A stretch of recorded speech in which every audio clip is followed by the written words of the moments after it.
Jadi kalau nanti ada keputusan-keputusan mengejutkan lagi, selain soal kehadiran Romo Magnis, selain soal keputusan MK memanggil menteri-menteri Pak Jokowi, ya kita nampaknya harus bersiap-siap.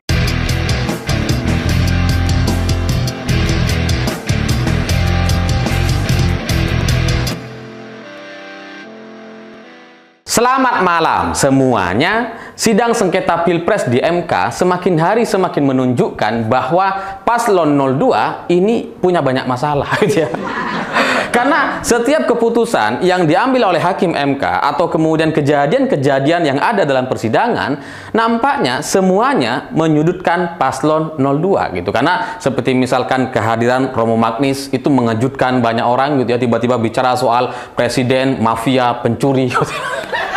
Lalu keputusan hakim MK yang akan memanggil 4 orang menteri besok gitu ya, dan dijadwalkan akan hadir sejak pagi gitu, itu juga tidak menguntungkan bagi paslon 02 karena sebelumnya mereka tim kuasa hukum 02 ini menolak kehadiran para menteri ini gitu ya. Tapi kalau hakim MK sudah memutuskan, ya mereka bisa apa? Lalu kemarin ada juga satu kejadian yang nampaknya ini merugikan paslon 02 ketika KPU itu tidak bisa membantah soal syarat pendaftaran Gibran gitu. Karena memang seperti yang kita ketahui, Gibran ini tidak memenuhi syarat pendaftaran sebagai cawapres karena peraturan KPU atau PKPU yang berlaku ketika pendaftaran itu masih PKPU tahun 2023 yang memuat bahwa syarat pendaftar itu harus minimal usia 40 tahun, bahwa kemudian ada proses di MK, ada manuver-manuver paman Gibran di MK, itu hal berbeda gitu ya. Tapi di KPU itu tunduk kepada aturan-aturan KPU, dan DKPP sudah memvonis semua komisioner KPU yang menerima paslon Prabowo Gibran ini dianggap bersalah atau melanggar kode etik, sehingga mengakibatkan ketidakpastian hukum katanya. Karena paslon 02 ini jadi tidak pasti ini sah atau tidak, dan itu sudah ada vonisnya dari DKPP. Karena keputusan menerima Gibran ini sejak awal memang sudah bermasalah, dan ini sudah disuarakan oleh banyak orang, bahkan oleh tim kuasa hukum paslon 02 sendiri, yaitu Yusril Iza Mahendra. Sebelumnya juga sudah beliau sampaikan bahwa ini berpotensi ada masalah.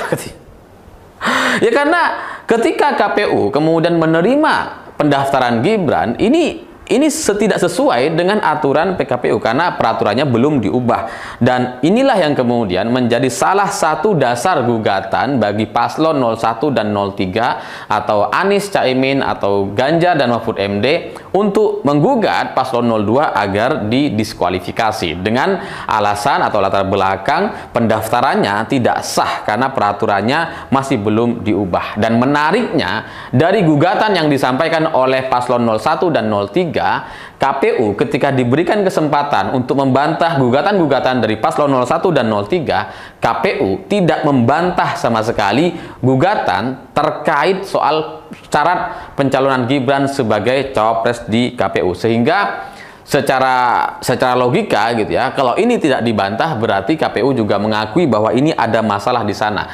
Ya mau nggak mau memang harus kita akui ada masalah karena DKPP sendiri sudah memberikan vonis kepada KPU. Tapi di MK gitu ya, di sidang MK yang seharusnya KPU memberikan penjelasan, ini tidak ada penjelasan sama sekali, sehingga gugatan pencalonan kepada Gibran ini bisa dianggap sebagai pencalonan yang tidak sah. Dan itu kalau kemudian KPU diam, artinya ya KPU juga menyetujui gitu bahwa ya memang tidak sah nampaknya gitu. Nah, jadi kalau kemudian setelah sidang kemarin ada ahli dari Prabowo yang mengatakan bahwa KPU tidak melanggar etika dan sebagainya, itu adalah alasan-alasan atau pernyataan yang tidak sesuai dengan kenyataannya, karena DKPP sudah memberikan vonis kepada semua komisioner KPU bahwa mereka benar-benar sudah melanggar kode etik atau etika, sehingga ya percuma gitu saksi-saksi ahli yang didatangkan dari paslon 02 menjadi nggak ada gunanya.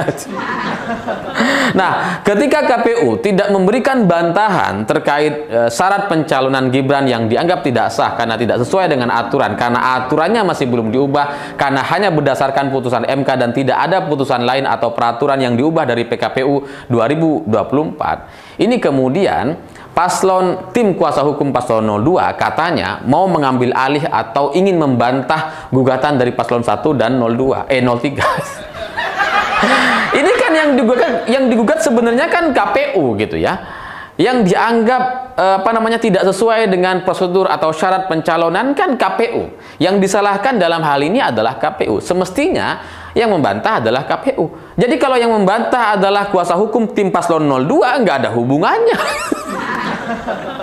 Karena satu-satunya yang berhak untuk menjelaskan sah tidaknya pencalonan Gibran ya KPU, karena KPU yang menerima gitu. Kalau pencalonan Gibran ini dianggap sah oleh paslon 02, ya karena mereka bagian dari paslon 02 gitu.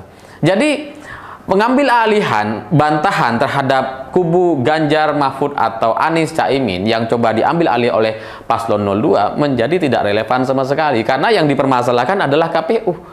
Ya, coba bayangkan gitu ya, kita mempermasalahkan KPU yang menerima pencalonan Gibran yang tidak sesuai dengan aturan undang-undang dan peraturan KPU. Tapi kemudian yang mau memberikan bantahan adalah paslon 02. Ya gimana?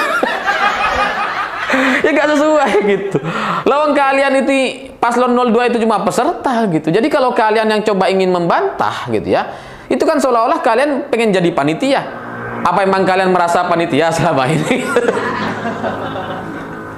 Ya karena kalau mereka merasa sah menjadi gak ada gunanya gitu. Karena yang berhak atau punya kapasitas untuk menjelaskan sah tidaknya pencalonan Gibran atau memberikan penjelasan-penjelasan terkait aturan KPU yang tidak diubah hanya KPU itu sendiri, bukan tim paslon 02, karena mereka tidak menjadi bagian dari KPU. Sehingga dari sini penuntutan atau gugatan untuk melakukan diskualifikasi bagi Prabowo dan Gibran nampaknya punya alasan yang sangat kuat, yaitu soal pencalonan Gibran yang tidak sesuai dengan aturan KPU.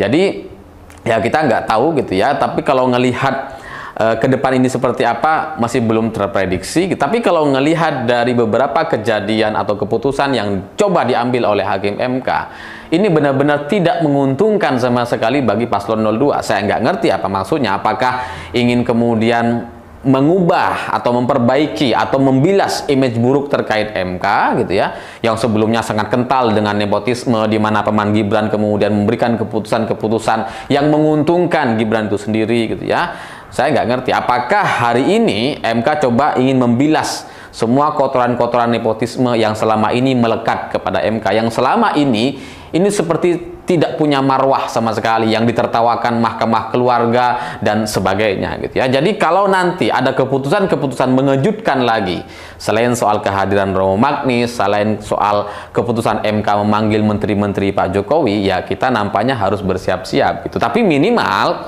sebelum sampai kepada putusan tanggal 22 April nanti gitu ya, minimal gitu ya, dengan fakta-fakta yang ada di persidangan hari ini menunjukkan bahwa memang pencalonan Gibran itu bermasalah.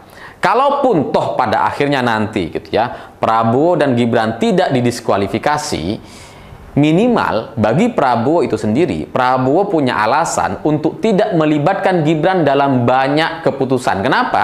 Karena pencalonannya bermasalah. Karena dia bermasalah. Jadi kalau beberapa tahun ke depan kemudian Prabowo memimpin sendiri dan tidak melibatkan Gibran, itu masuk akal. Kenapa? Karena kalau ada Gibran itu akan menjadi persoalan, akan dipersoalkan terus soal pencalonannya yang dianggap tidak sah dan sebagainya. Jadi sebaiknya memang kalau Prabowo ini tidak didiskualifikasi, dia tidak melibatkan Gibran dalam keputusan atau kegiatan apapun di pemerintahannya. Supaya apa? Supaya tidak menimbulkan perdebatan. Karena kalau soal Prabowo menjadi presiden atau menjadi capres, tidak ada persoalan gitu. Jadi kalau kemudian setelah ini ada pertemuan Prabowo dengan Ibu Megawati, nampaknya arah kebijakan politik atau arah peta politik jelang 2029 akan tidak sama sekali dengan tahun 2024 ini. Akan berbeda jauh dari apa yang kita lihat dari Pilpres 2024. Yang orang mengira bahwa ini adalah penggabungan antara Jokowi dan Prabowo, tapi nampaknya setelah Oktober nanti tidak ada nama Jokowi di kabinet Prabowo. Tapi itu kalau tidak didiskualifikasi. Nah, pertanyaannya, kalau didiskualifikasi, yang didiskualifikasi cuma cawapresnya atau dua-duanya? Ini menarik. Ya, kita lihat nanti gitu ya. Kalau terjadi diskualifikasi ya nampaknya kita harus bersiap-siap dengan peta politik atau gerak-gerak manuver yang jauh berbeda, yang sama sekali tidak kita pahami di 2024 ini. Nampaknya kalau sampai ada diskualifikasi kepada paslon 02, ini akan ada peta baru. Sama seperti orang main catur gitu ya, kena senggol berantakan semua mulai dari awal. Saya pikir itu. Terima kasih sudah menonton. Begitulah kura-kura.